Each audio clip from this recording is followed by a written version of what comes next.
ലോക്സഭാ തെരഞ്ഞെടുപ്പിന് തീയതി പോലും കുറിച്ചിട്ടില്ല. അതിനു മുമ്പേ ദേശീയ തലത്തിൽ തന്നെ ശ്രദ്ധേയമാകുന്ന മണ്ഡലമായി മാറിയിരിക്കുകയാണ് കോട്ടയം. അവിടെ പ്രധാന മുന്നണികളുടെ സ്ഥാനാർത്ഥി ചിത്രം തെളിഞ്ഞിരിക്കുന്നു എന്നതാണ് കാര്യം. കേരള കോൺഗ്രസ് എമ്മിന് കൊടുത്ത സീറ്റിൽ നിലവിലെ MP ആയ തോമസ് ചാഴികാടനെ തന്നെ LDF നേരത്തെ പ്രഖ്യാപിച്ചപ്പോൾ അധികം വൈകേണ്ടതില്ല എന്ന തീരുമാനം UDFും എടുത്തിരിക്കുകയാണ്.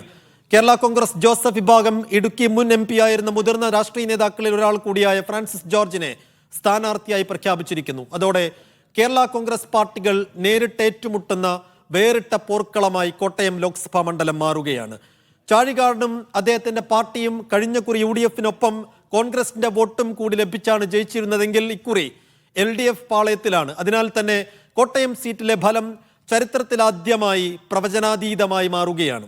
ചാഴികാടനും ഫ്രാൻസിസ് ജോർജും ഏറ്റുമുട്ടുമ്പോൾ നിരവധി പ്രത്യേകതകളും അതിലേറെ സാമ്യതകളുമുണ്ട്.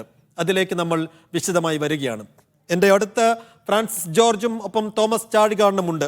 ഈ ഇലക്ഷനിലേക്ക് വരുമ്പോൾ ഞാൻ തുടക്കത്തിൽ സൂചിപ്പിച്ചതുപോലെ നിരവധി പ്രത്യേകതകളുണ്ട്, ഒപ്പം പല സാമ്യതകളും ഈ രണ്ട് സ്ഥാനാർത്ഥികളും തമ്മിലുണ്ട് എന്നുള്ളതാണ്. ഇവിടെ കോട്ടയത്ത് കേരള കോൺഗ്രസ്സുകാർ നേർക്കുനേർ വരുമ്പോൾ അത് ഏത് തരത്തിലുള്ള ഒരു പോരാട്ട ചിത്രത്തിനാണ് തിരിതെളിക്കുന്നത് എന്നുള്ള കാര്യത്തിലേക്ക് നമ്മൾ വിശദമായി വരികയാണ്. അതിനു മുമ്പ് ഫ്രാൻസിസ് ജോർജിന്റെ കാര്യത്തിലേക്ക് ആദ്യം കുറെ കൂടി വിശദമായി വരാം. കാരണം ഫ്രാൻസിസ് ജോർജിനെ ഇന്ന് തീരുമാനിച്ചിട്ടേ ഉള്ളൂ. ദിവസങ്ങൾക്ക് മുൻപേ തോമസ് ചാഴികാടന്റെ പേര് കേരള കോൺഗ്രസ് എമ്മും LDFും പ്രഖ്യാപിച്ചതാണ്. ഇന്നാണ് ഇപ്പോൾ കേരള കോൺഗ്രസ് ജോസഫ് വിഭാഗത്തിന്റെ സ്ഥാനാർത്ഥിയായിക്കൊണ്ട് UDF സ്ഥാനാർത്ഥിയായി ഫ്രാൻസിസ് ജോർജിനെ പ്രഖ്യാപിച്ചത്. അപ്പോൾ ഫ്രാൻസിസ് ജോർജിനെ നമ്മൾ അടുത്തറിയുകയാണ്. അദ്ദേഹം മുൻ MP ആണ്. ഇതിനു മുമ്പ് 2 തവണ അദ്ദേഹം ലോക്സഭയിൽ എത്തിയിട്ടുണ്ട്.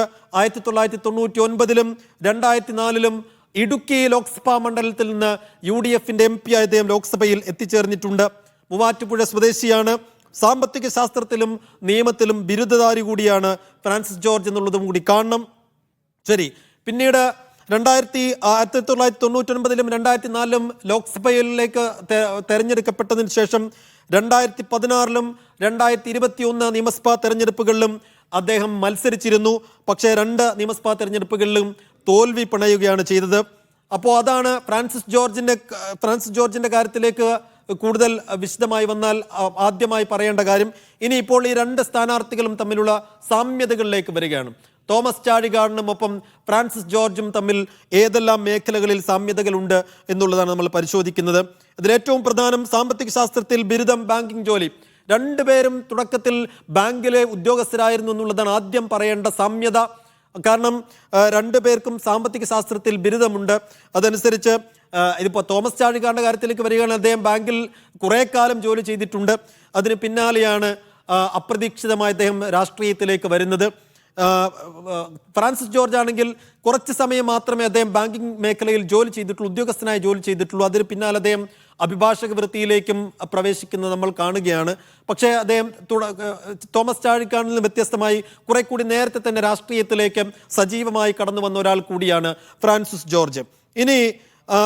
ഇനി വൈസ് ചെയർമാനും ഡെപ്യൂട്ടി ചെയർമാനും ഇപ്പോൾ കേരള കോൺഗ്രസ് ജോസഫ് വിഭാഗത്തിന്റെ ഡെപ്യൂട്ടി ചെയർമാനാണ് ഫ്രാൻസിസ് ജോർജ് എങ്കിൽ ഇപ്പുറത്ത് കേരള കോൺഗ്രസ് എമ്മിന്റെ വൈസ് ചെയർമാനാണ് തോമസ് ചാഴികാടൻ. അപ്പോൾ 2 പേർക്കും 2 പാർട്ടിയിലും ഏകദേശം തുല്യ പദവിയുള്ള രണ്ടാൾ കൂടിയാണെന്നുള്ളതും കൂടി കാണണം. ഇനി രാഷ്ട്രീയ പാരമ്പര്യത്തിലേക്ക് വരികയാണെങ്കിൽ കേരള കോൺഗ്രസിന്റെ സ്ഥാപകരിൽ ഒരാൾ കൂടിയായിട്ടുള്ളയാളുടെ മകനാണ് ഫ്രാൻസിസ് ജോർജ്. ഇനി ഇപ്പുറത്തേക്ക് തോമസ് ചാഴികാടന്റെ കാര്യത്തിലേക്ക് വരികയാണെങ്കിൽ ബാബു ചാഴികാടൻ അദ്ദേഹത്തിന്റെ ജ്യേഷ്ഠനായിരുന്നു. ബാബു ചാഴികാടന്റെ ആകസ്മികമായ നിര്യാണത്തിന് പിന്നാലെയാണ് കേരള കോൺഗ്രസ് നേതാവായിരുന്ന KM മാണി ഈ തോമസ് ചാഴികാടനെ രാഷ്ട്രീയത്തിലേക്ക് കൊണ്ടുവരുന്നത്. അപ്പോൾ വലിയ രാഷ്ട്രീയ പാരമ്പര്യം അവകാശപ്പെടാൻ കഴിയുന്ന 2 പേർ കൂടിയാണ് ഈ 2 നേതാക്കളും. ആ നിലക്ക് വലിയ സാമ്യതകൾ 2 പേർക്കും ഇടയിലുണ്ട്. ഒപ്പം വലിയ രാഷ്ട്രീയ പാരമ്പര്യമുള്ള 2 നേതാക്കൾ കൂടിയാണ്. ആ നിലക്ക് വലിയൊരു പോരാട്ടം കോട്ടയം ലോക്സഭാ മണ്ഡലത്തിൽ നടക്കും എന്നുള്ളതാണ്. ഈ സമയം ഈ ചരിത്രത്തിൽ ആദ്യമായി കോട്ടയം ലോക്സഭാ മണ്ഡലത്തിൽ ഒരു പ്രവചനാതീത പോരാട്ടം നടക്കുമോ എന്നുള്ളതാണ് രാഷ്ട്രീയ കേന്ദ്രങ്ങൾ ഉറ്റുനോക്കുന്നത്. എന്ന് വെച്ചാൽ ഇതുവരെ അതൊരു UDFന്റെ കോട്ടയായ മണ്ഡലമായിരുന്നു. കാരണം കോൺഗ്രസിന് വലിയ സ്വാധീനമുള്ള ഒരു മണ്ഡലമാണ്. ഇപ്പം കേരള കോൺഗ്രസ് എമ്മിന് മാണി വിഭാഗം കഴിഞ്ഞ ദിവസം UDF-നൊപ്പം നിന്നതാണ്. അപ്പോൾ കേരള കോൺഗ്രസ് എമ്മിനും കോൺഗ്രസിനും വലിയ സ്വാധീനമുള്ള ഒരു മണ്ണിൽ UDF-ന്റെ കോട്ടയായി വന്നതാണ് അതിൻ്റെ ഒരു ചരിത്രം. പക്ഷേ ഇക്കുറി തോമസ് ചാഴികാടനും കേരള കോൺഗ്രസ് എമ്മും LDF പാളയത്തിൽ നിന്നാണ് വോട്ട് തേടുന്നത്. അപ്പോൾ ഇപ്പുറത്താണെങ്കിൽ ഫ്രാൻസിസ് ജോർജ് കേരള കോൺഗ്രസ് ജോസഫ് വിഭാഗത്തെ സ്ഥാനാർത്ഥിയായി കോൺഗ്രസ് വോട്ടോടുകൂടി, കോൺഗ്രസ് പിന്തുണയോടുകൂടി മത്സരിക്കുകയും ചെയ്യുന്നു. ആ നിലക്ക് ഇത്തവണ അതൊരു പ്രവചനാതീതമായ അവസ്ഥ ഈ മണ്ഡലത്തിൽ ഉണ്ടാകുമോ എന്നുള്ള കാര്യത്തിലേക്ക് നമ്മൾ വിശദമായി വരുമ്പോൾ നമ്മോടൊപ്പം മുതിർന്ന മാധ്യമപ്രവർത്തകൻ കൂടിയായ ജോർജ് പടിപാറ തത്സമയം ചേരുന്നുണ്ട്. ശ്രീ ജോർജ് പടിപാറ, ഇക്കാലം അത്രയും അവിടെ വലിയൊരു ഫൈറ്റൊന്നും ഉണ്ടായിരുന്നില്ല. നേരത്തെ സൂചിപ്പിച്ചതുപോലെ കഴിഞ്ഞ ലോക്സഭാ തെരഞ്ഞെടുപ്പിലടക്കം 1 ലക്ഷത്തിൽ പരം വോട്ടുകൾക്ക് തോമസ് ചാഴികാടൻ UDF ടിക്കറ്റിൽ ജയിച്ചു കയറിയതാണ്. ഇത്തവണ തോമസ് ചാഴികാടനും കേരള കോൺഗ്രസ് എമ്മും LDF പാളയത്തിലേക്ക് വരുമ്പോൾ ഇപ്പുറത്ത് കേരള കോൺഗ്രസ് ജോസഫ് സ്ഥാനാർത്ഥിയായി ഫ്രാൻസിസ് ജോർജ് കോൺഗ്രസ് പിന്തുണയോടുകൂടി മത്സരിക്കുമ്പോൾ ഒരു പ്രവചനാതീത സ്വഭാവം കോട്ടയം മണ്ഡലത്തിൽ ഇക്കുറി ഉണ്ടാകും എന്നുള്ള തോന്നലിന് പ്രസക്തിയുണ്ടോ? തീർച്ചയായിട്ടും ഒരു പ്രവചനാതീത സ്വഭാവം എന്ന് നമുക്ക് തീർത്ത് പറയാൻ പറ്റില്ല. ഞാൻ ചിന്തിക്കുന്നത് ഒരു പരമ്പരാഗത UDF മണ്ഡലം എന്നുള്ള നിലയ്ക്ക് രാഷ്ട്രീയ ഇപ്പോഴത്തെ ഭരണവിരുദ്ധ വികാരവും സംസ്ഥാന സർക്കാരിനെതിരെയുള്ള ഭരണവിരുദ്ധ വികാരവും കോൺഗ്രസിന്റെ ഒരു ഒരു എന്താ പറയുക വളരെ അടിസ്ഥാന തലത്തിൽ തന്നെ കോൺഗ്രസിന് വേരോട്ടമുള്ള ഒരു മണ്ഡലം എന്നുള്ള നിലയ്ക്കും മറ്റു പല ലോക്സഭാ മണ്ഡലങ്ങളെ അപേക്ഷിച്ച് നോക്കുമ്പോൾ UDF-ന് ഏറ്റവും കൂടുതൽ സീറ്റുകളുള്ള ഒരു ലോക്സഭാ മണ്ഡലം കൂടിയാണ്. ഇപ്പൊ പിറവം അനൂപ് ജേക്കബിന്റെ മണ്ഡലമാണ്. അതുപോലെ പാലായിൽ നോക്കുകയാണെങ്കിൽ അത് UDF-ന്റെ സ്ഥാനാർത്ഥിയാണ് ജയിച്ചിരിക്കുന്നത്. അതുപോലെ കോട്ടയം, പുതുപ്പള്ളി, ഇങ്ങനെ 4 മണ്ഡലങ്ങൾ ഇപ്പോൾ UDF-ന്റെ MLA-മാരാണുള്ളത്. മറ്റു പല ലോക്സഭാ മണ്ഡലങ്ങളിലും അങ്ങനെ ഒരു സ്വാധീനമൊന്നും ചൂണ്ടിക്കാണിക്കാൻ UDF-ന് പറ്റില്ല. അത് വെച്ച് നോക്കുമ്പോൾ കുറെ കൂടി സുരക്ഷിതമായ ഒരു മണ്ഡലം എന്നുള്ള നിലയ്ക്ക് രാഷ്ട്രീയമായിട്ട് കുറെ കൂടി സുരക്ഷിതത്വം UDF-ന് ഉണ്ടെന്ന് പറയേണ്ടി വരും. എങ്കിലും ഞാൻ വിചാരിക്കുന്നത് കഴിഞ്ഞ തവണ ഈ പറഞ്ഞ ശ്രീ തോമസ് ചാഴികാടൻ UDF-ന്റെ കൂടി പിന്തുണയോടുകൂടിയാണ് അവിടെ മത്സരിച്ചത്. വലിയ മാർജിനിൽ വിജയിക്കുകയും ചെയ്തു. പക്ഷെ ഇത്തവണ ഒരുപക്ഷെ UDF-ൽ തന്നെ കോൺഗ്രസ് കഴിഞ്ഞാൽ ഏറ്റവും കൂടുതൽ ജനപിന്തുണയുള്ള അല്ലെങ്കിൽ വോട്ടർമാരുള്ള ആ ഒരു വോട്ട് ബാങ്ക് ഉള്ള ഒരു സംഘടന, അതായത് കേരള കോൺഗ്രസ് ഇപ്പോൾ 2 ഭാഗമായിട്ട് കേരള കോൺഗ്രസ് എമ്മും കേരള കോൺഗ്രസ് ജോസഫുമായിട്ട് മാറിയിരിക്കുന്നു. അതിൽ കേരള കോൺഗ്രസ് എമ്മിന്റെ സ്ഥാനാർത്ഥിയാണ് തോമസ് ചാഴികാടൻ LDF പ്രതിനിധിയായിട്ട് ഇത്തവണ മത്സരിക്കുന്നത്. കോൺഗ്രസിന്റെ അല്ലെങ്കിൽ കോൺഗ്രസ് ഉൾപ്പെടുന്ന UDF-ന്റെ പ്രതിനിധിയായിട്ടാണ് ഇത്തവണ ഫ്രാൻസിസ് ജോർജ് മത്സരിക്കുന്നത്. താങ്കൾ നേരത്തെ ചൂണ്ടിക്കാണിച്ചതുപോലെ രാഷ്ട്രീയ പശ്ചാത്തലം പരിശോധിക്കുകയാണെങ്കിൽ, പാരമ്പര്യം പരിശോധിക്കുകയാണെങ്കിൽ, അനുഭവ സമ്പത്ത് പരിശോധിക്കുകയാണെങ്കിൽ രണ്ടുപേരും വളരെ മുതിർന്ന നേതാക്കന്മാരാണ്. പലവട്ടം ലോക്സഭയിൽ 2 തവണ ലോക്സഭയിലേക്ക് തെരഞ്ഞെടുക്കപ്പെട്ട ആളാണ് ഫ്രാൻസിസ് ജോർജ്. അത് ഏറെ തവണ തെരഞ്ഞെടുക്കപ്പെട്ട ആളാണ് ശ്രീ ചാഴികാടൻ. അപ്പോൾ രാഷ്ട്രീയ പാരമ്പര്യം, രാഷ്ട്രീയ പശ്ചാത്തലം, അതുപോലെ തന്നെ മറ്റു പല ഘടകങ്ങളിലും പാർട്ടിയിൽ അവർ വഹിക്കുന്ന സ്ഥാനം, ഇതെല്ലാം പരിഗണിക്കുമ്പോൾ ഇരു കൂട്ടർക്കും ആ കാര്യങ്ങളിൽ ഒരു എഡ്ജ് അല്ലെങ്കിൽ മേധാവിത്വം ഉണ്ട് എന്ന് പറയാൻ പറ്റില്ല. പക്ഷെ തീർച്ചയായിട്ടും അവിടെ തീരുമാനം ഉണ്ടാവുക വോട്ടർമാരുടെ, അല്ലെങ്കിൽ എങ്ങനെയാണ് കോട്ടയത്തെ വോട്ടർമാർ ചിന്തിക്കുന്നത്, ആർക്കാണ്, ഏത് മുന്നണിക്കാണ് കോട്ടയത്ത് രാഷ്ട്രീയ സ്വാധീനം ഉണ്ടാകുന്നത്, ലോക്സഭയിലേക്ക് ആര് പോകണമെന്നാണ്, അല്ലെങ്കിൽ ഏത് മുന്നണിയാണ് അനുയോജ്യം ലോക്സഭയിലേക്ക് എന്ന് കോട്ടയത്തെ വോട്ടർമാർ ചിന്തിക്കുന്നു എന്നത് തന്നെയാണ് പ്രധാനം. അപ്പൊ സ്വാഭാവികമായിട്ടും തൊട്ടു മുമ്പ് നടന്ന പുതുപ്പള്ളി ഉപതെരഞ്ഞെടുപ്പിൽ നമ്മൾ കണ്ടൊരു കാഴ്ചയുണ്ട്.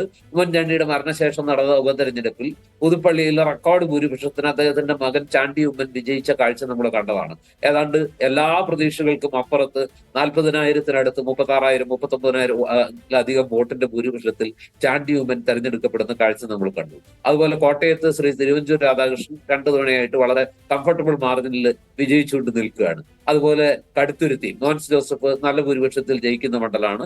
പിറവത്തും പാലായിലും ഇപ്പോൾ UDF-ന്റെ ആളുകളാണ് ജയിച്ചു നിൽക്കുന്നത്. അപ്പൊ സ്വാഭാവികമായിട്ടും ഒരു എഡ്ജ് UDF-നുണ്ട്. പക്ഷെ ആ എഡ്ജിനപ്പുറത്ത് കേരള കോൺഗ്രസ് എമ്മിന്റെ ഒരു ബേസ്, ഏറ്റവും കൂടുതൽ മാസ് ബേസ് ഉള്ള ഒരു ജില്ലയാണ് അല്ലെങ്കിൽ ലോക്സഭാ മണ്ഡലമാണ് കോട്ടയം എന്നുള്ള നിലയ്ക്ക് ആ വോട്ട് ബാങ്കും LDF-ന്റെ പരമ്പരാഗത വോട്ട് ബാങ്കും ചേരുമ്പോൾ LDF-ന് സ്വാഭാവികമായിട്ടും ഒരു അട്ടിമറി വിജയം പ്രതീക്ഷിക്കാനുള്ള എല്ലാ അവകാശങ്ങളും ഉണ്ട്. പക്ഷെ എങ്കിലും ഞാൻ വിചാരിക്കുന്നു ഇപ്പോഴത്തെ ഒരു രാഷ്ട്രീയ സാഹചര്യത്തിൽ സർക്കാരിനോടുള്ള സമീപനം, അതുപോലെ തന്നെ കോട്ടയത്തെ ആ ഒരു രാഷ്ട്രീയ അടിത്തറ, ഇത് രണ്ടും പരിഗണിക്കുമ്പോൾ ഇപ്പോഴത്തെ ഒരു അവസ്ഥയിൽ, ഇതിനു മുമ്പ് നടന്ന പല ചാനൽ സർവേകളിലും കോട്ടയത്ത് UDF-ന് മേധാവിത്വമുണ്ട്, UDF സ്ഥാനാർത്ഥിക്ക് വിജയ സാധ്യത കൂടുതലുണ്ട് എന്ന നിലയിലാണ് കാര്യങ്ങൾ പുറത്തു വന്നിരിക്കുന്നത്. അതെല്ലാം വെച്ച് നോക്കുമ്പോൾ നമുക്ക് പ്രവചനാതീതം എന്ന് ഒരു പരിധിവരെ പറയാമെങ്കിലും ഒരല്പം ഒരു നേരിയ മേൽക്കൈ UDF-നുണ്ടോ എന്ന് സംശയിക്കാനുള്ള എല്ലാ ന്യായവുമുണ്ട്.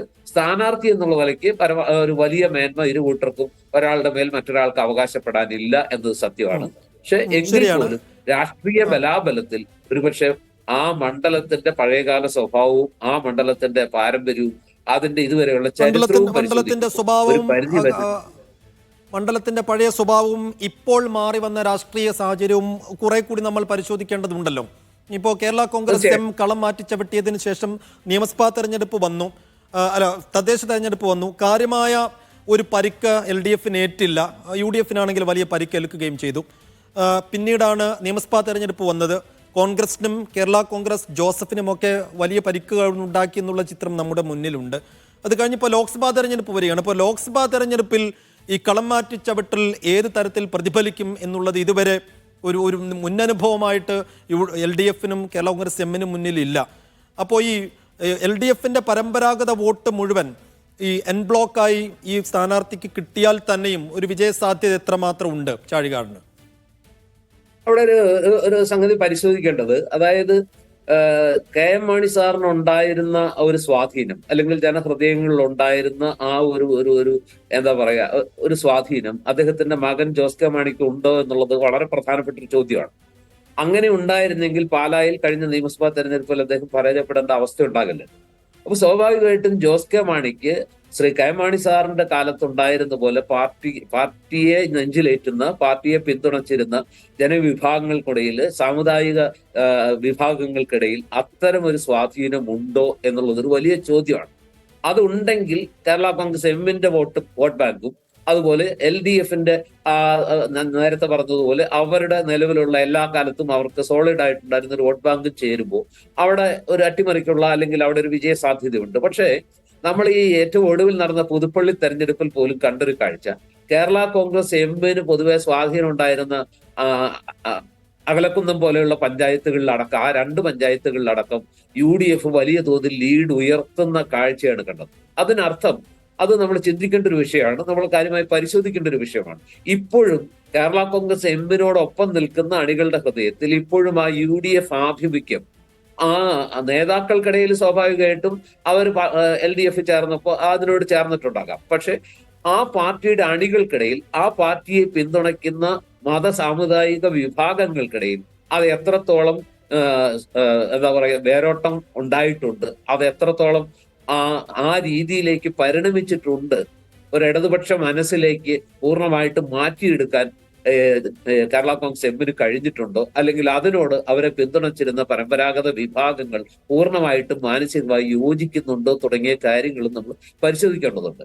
ഇതെല്ലാം ചേർത്ത് വായിക്കുമ്പോഴാണ് പ്രത്യേകിച്ച് ഈ സർക്കാരിനെതിരെ ഉയർന്നു വരുന്ന ആരോപണങ്ങൾ, ആന്റി ഇൻകംബൻസി ഫാക്ടർ, UDF-ന് അത് നൽകുന്ന ഒരു എന്താ പറയുക രാഷ്ട്രീയമായിട്ടുള്ള ഒരു മേൽക്കൈ അല്ലെങ്കിൽ രാഷ്ട്രീയമായ ഒരു അഡ്വാൻറ്റേജ്, ഇതെല്ലാം ചേർത്ത് വായിക്കുമ്പോൾ കോട്ടയത്തിന്റെ ഒരു മനസ്സ് അല്പം UDF ഭാഗത്തേക്ക് ചാഞ്ഞേക്കാം എന്ന് കരുതുന്ന ഒരാളാണ്. പക്ഷെ അവിടെ ഒരു ചെറിയ പ്രശ്നമുള്ളത് എന്താണെന്ന് വെച്ചാൽ, കേരള കോൺഗ്രസുകളുടെ വോട്ട് ബാങ്ക് പരിശോധിച്ചാൽ അതിൽ ജോസഫ് ഗ്രൂപ്പിന് നേതാക്കൾ കൂടുതലുണ്ടെങ്കിലും അണികൾ കൂടുതൽ ജോസ് കെ മാണി വിഭാഗത്തോടൊപ്പമാണ് എന്ന് നമ്മുടെ രാഷ്ട്രീയ നിരീക്ഷകർക്കെല്ലാം, അല്ലെങ്കിൽ കോട്ടയത്തിന്റെ രാഷ്ട്രീയം അറിയാവുന്ന എല്ലാവർക്കും അറിയാവുന്ന കാര്യമാണ്.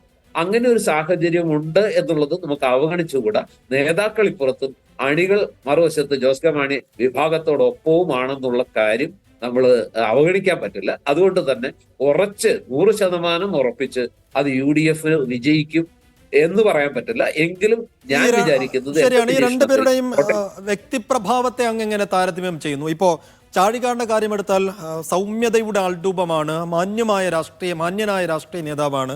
ആളുകൾക്ക് അദ്ദേഹം ചെയ്ത വികസന പ്രവർത്തികളുടെ കാര്യത്തിലൊക്കെ വിയോജിപ്പുകൾ ഉണ്ടാകും. പക്ഷേ ഒരു സൗമ്യനായ മാന്യതയുടെ ആൾരൂപമായ രാഷ്ട്രീയ നേതാവാണ് തോമസ് ചാഴികാടൻ. ഇപ്പുറത്ത് ഫ്രാൻസിസ് ജോർജിന് കുറെ കൂടി ഒരു രാഷ്ട്രീയ തന്ത്രവും ധിഷ്ണയും ഒക്കെ ഉള്ള ഒരു കുറെ കൂടി രാഷ്ട്രീയക്കാരനായ ഒരു നേതാവും കൂടിയാണ്. അപ്പോൾ ഈ 2 സ്ഥാനാർത്ഥികളെ അവരുടെ അനുഭവങ്ങൾ, അവരുടെ എക്സ്പീരിയൻസ് ഒക്കെ വെച്ച് എങ്ങനെ താരതമ്യം ചെയ്യുന്നു? തോമസ് ചാഴികാടനെ കുറിച്ച് പറയുകയാണെങ്കിൽ അദ്ദേഹം ഒരു ജെന്റിൽമാൻ പൊളിറ്റീഷ്യനാണ്. ഏറ്റവും മിതമായ വാക്കിൽ വിശേഷിപ്പിക്കാമെങ്കിൽ ശ്രീ തോമസ് ചാഴിക്കാടൻ ഒരു ജെന്റിൽമാൻ പൊളിറ്റീഷ്യനാണ്. ഒരുപാട് വാചാലത ഇല്ലാത്ത, അനാവശ്യമായിട്ട് വാചകടിക്കാത്ത, അല്ലെങ്കിൽ വലിയ അവകാശവാദങ്ങളും പൊള്ളയായിട്ടുള്ള വാഗ്ദാനങ്ങളും പറയാത്ത, അവൾ സിൻസിയർ ആയിട്ട് പ്രവർത്തിക്കുന്ന, തന്റെ പരിമിതികൾക്ക് അകത്തു നിന്നുകൊണ്ട് മണ്ഡലത്തിന് വേണ്ടി ആത്മാർത്ഥമായിട്ട് പ്രവർത്തിക്കുന്ന, പ്രത്യേകിച്ച് റെയിൽവേ വികസനം പോലുള്ള വിഷയങ്ങളിൽ വളരെ താല്പര്യത്തോട് കോട്ടയം ഭാഗത്തെ പാത ഇരട്ടിപ്പിക്കൽ അടക്കം, കോട്ടയം റെയിൽവേ സ്റ്റേഷന്റെ വികസനം അടക്കമുള്ള വിഷയങ്ങളിൽ വളരെ നന്നായി പഠിച്ച് ഡൽഹിയിൽ അവിടുത്തെ റെയിൽവേ വകുപ്പുമായിട്ട് ബന്ധപ്പെട്ട കേന്ദ്രങ്ങളിൽ സ്വാധീനം ചെലുത്തി അവിടെ നല്ല രീതിയിൽ പ്രവർത്തിക്കുന്ന അദ്ദേഹത്തിന്റെ ആ ഒരു ട്രാക്ക് റെക്കോർഡിനെ നമുക്ക് അവഗണിച്ചുകൂടാം. പക്ഷെ പലപ്പോഴും അദ്ദേഹത്തെ കുറിച്ച് എന്താ പറയാ, ഏറ്റവും വലിയൊരു കാര്യമായിട്ട് ചൂണ്ടിക്കാണിക്കുന്നത് MP ഫണ്ട് വളരെ ഫലപ്രദമായി വിനിയോഗിക്കുന്ന ഒരു ജനപ്രതിനിധിയാണ് അദ്ദേഹം. അതുകൊണ്ട് തന്നെ അങ്ങനെയുള്ള കാര്യങ്ങളിൽ ശ്രീ തോമസ് ചാഴിക്കാടനെതിരെ വലിയ ആരോപണങ്ങൾ ഉന്നയിക്കാനില്ല. അദ്ദേഹം ഒരു വിവാദ പുരുഷനല്ല. സമീപകാലത്ത് അദ്ദേഹം വിവാദത്തിൽ അകപ്പെട്ടത് അദ്ദേഹത്തിന്റെ കുറ്റം കൊണ്ടല്ല.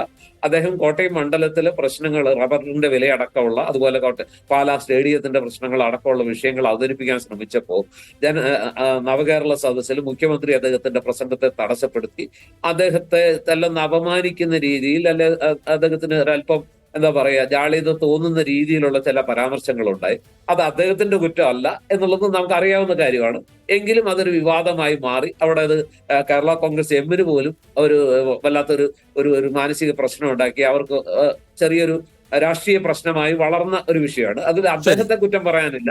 ആ ചടങ്ങിന്റെ അധ്യക്ഷൻ എന്നുള്ള നിലയിൽ, അവിടുത്തെ ജനപ്രതിനിധി എന്നുള്ള നിലയിൽ തീർച്ചയായിട്ടും അദ്ദേഹം അത് പറയാൻ ബാധ്യസ്ഥനാണ്. അത് അദ്ദേഹം പറഞ്ഞു. പക്ഷെ പറഞ്ഞപ്പോഴുണ്ടായ പ്രതികരണം അദ്ദേഹം ആഗ്രഹിച്ചതുപോലെയോ അദ്ദേഹത്തിന്റെ പാർട്ടി പ്രതീക്ഷിച്ചതുപോലെയോ അല്ല. നെഗറ്റീവായിട്ടുള്ള റിയാക്ഷൻ ഉണ്ടായി. അതിന്റെ കുറ്റം അദ്ദേഹത്തിന്റെ തലയിൽ കെട്ടിവെക്കാൻ പറ്റില്ല.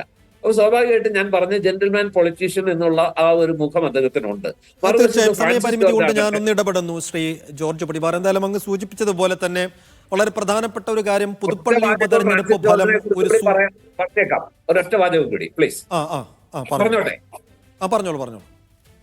ഒരു വലിയ നേതാവിന്റെ മകനാണ് KM ജോർജ് എന്ന് പറയുന്ന കേരള കോൺഗ്രസിന്റെ സ്ഥാപകരിൽ ഒരാളായ, വളരെ കാലം കേരള കോൺഗ്രസിന്റെ ചെയർമാൻ ആയിരുന്ന KM ജോർജിന്റെ മകനാണ്. കോട്ടയം പോലുള്ളൊരു മണ്ഡലത്തിൽ ഒരു പരിചയപ്പെടുത്തലിന്റെയോ ആമുഖത്തിന്റെയോ ആവശ്യമില്ലാത്ത ആളാണ്. ഒരുവിധക്കാർക്ക് അല്പം പുതിയ തലമുറയിൽ ചെറുപ്പക്കാരും ഒരുപക്ഷെ അദ്ദേഹം സുപരിചിതനായില്ലെങ്കിലും ഒരു 30 വയസ്സിനോ 40 വയസ്സിന് മുകളിലുള്ള 40 വയസ്സിന് മുകളിലുള്ളവർക്ക് തീർച്ചയായിട്ടും അദ്ദേഹത്തെ കുറിച്ച് വളരെ നന്നായിട്ട് അറിയാം. അദ്ദേഹം മിതഭാഷിയാണ്. ഒരുപാട് വിവാദങ്ങൾ ഉണ്ടാക്കാത്ത, ഒരുപാട് കോലാഹല രാഷ്ട്രീയം ഇഷ്ടപ്പെടാത്ത, ഒരു പക്വതയോടെ സംയമനത്തോടെ പ്രതികരിക്കുകയും പെരുമാറുകയും ചെയ്യുന്ന മനുഷ്യനാണ്. അദ്ദേഹം ഒരു മാന്യതയുള്ള രാഷ്ട്രീയ നേതാവായിട്ട് തന്നെയാണ് പൊതുവിൽ അറിയപ്പെടുന്നത്. അതുകൊണ്ട് തന്നെ താങ്കൾ സൂചിപ്പിച്ച പോലെ ഇക്കാര്യത്തിലും ചാഴിക്കാടന് ഫ്രാൻസിസ് ജോർജിന്റെ ചാഴിക്കാടന്റെ മേലോ ഒരു വലിയ മേധാവിത്വം അവകാശപ്പെടാൻ പറ്റില്ല. രണ്ടുപേരും അത്ര വൈബ്രന്റ് ഡൈനാമിക് പൊളിറ്റീഷ്യൻസ് ആണോ എന്ന് ചോദിച്ചാൽ ഞാൻ പറയാൻ ഇഷ്ടപ്പെടുക അവർ കുറെ കൂടി മിതവാദികളായ രാഷ്ട്രീയക്കാരാണ്. ആ പദത്തിനപ്പുറത്ത് രണ്ടുപേരെയും അടുത്തറിയുമ്പോൾ ഡൈനാമിക് പൊളിറ്റീഷ്യൻസ് അല്ല, പക്ഷെ രണ്ടുപേരും സൗമ്യതയുടെ, മാന്യതയുടെ ആൾരൂപങ്ങളായ രാഷ്ട്രീയ നേതാക്കളാണ്. അതുകൊണ്ട് കോട്ടയത്തുകാർക്ക് ഈ രണ്ടുപേരെ വ്യക്തിപ്രഭാവം വെച്ച് അവർ രണ്ടുപേരെ തിരഞ്ഞെടുക്കാൻ പറഞ്ഞാൽ ബുദ്ധിമുട്ടുന്ന ഒരവസ്ഥയുണ്ട്. പക്ഷേ രാഷ്ട്രീയ സാഹചര്യങ്ങൾ അങ്ങ് സൂചിപ്പിച്ചതുപോലെ പൊതുപ്പള്ളി ഉപതെരഞ്ഞെടുപ്പ് ഫലം ഒരു സൂചകമായി എടുത്താൽ തന്നെയും കേരള കോൺഗ്രസ് എമ്മിൻ്റെ എത്ര കണ്ട് വോട്ടുകൾ LDF സ്ഥാനാർത്ഥിക്ക് കിട്ടും, ഒപ്പം LDFിൻ്റെ പരമ്പരാഗത വോട്ടുകൾ തോമസ് ചാഴിക്കാടൻ എൻ ബ്ലോക്കായി വീഴുമോ എന്നൊക്കെയുള്ള ചോദ്യങ്ങളുണ്ട്. അതേസമയം ഒരു പ്രവചനാതീതമായ ഒരു ഫലം കോട്ടയത്ത് കാത്തിരിക്കുന്നുണ്ടോ എന്നുള്ളതാണ് ഏറ്റവും പ്രധാനപ്പെട്ട ചോദ്യം. ആ ചോദ്യത്തിന് ഉത്തരമാകണമെങ്കിൽ തെരഞ്ഞെടുപ്പിൻ്റെ റിസൾട്ട് വരിക തന്നെ വേണം. എന്തായാലും നന്ദി ശ്രീ ജോർജ് പടിവാർ, അല്പസമയമെങ്കിലും ഈ വിഷയത്തിൽ പ്രതികരിച്ചതിന്.